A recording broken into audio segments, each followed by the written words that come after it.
ကဲ့ကျွန်တော်အဲ့ဒီပါ Telegram ကြီးစာဝင်လာတဲ့အခါ notification အတန်လေးကိုကိုယ်စိတ်ကြိုက်ဘယ်လိုထားမလဲဆိုတာပြောပြပေးပါမယ်ကျွန်တော်တို့အရင်ဆုံး setting ထဲမှာ apps ကိုလိုက်ရှာပါမယ် apps ကိုတွေ့ပြီဆိုလို့ရှိရင်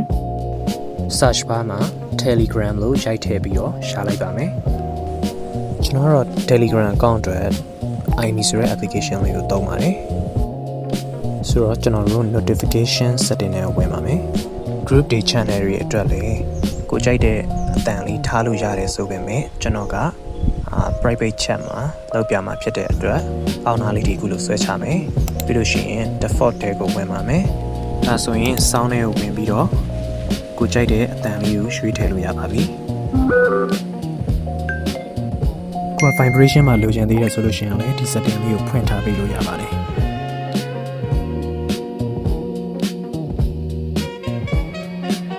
ဟုတ်ကဲ့ကျွန်တော်အဲ့ဒီပါ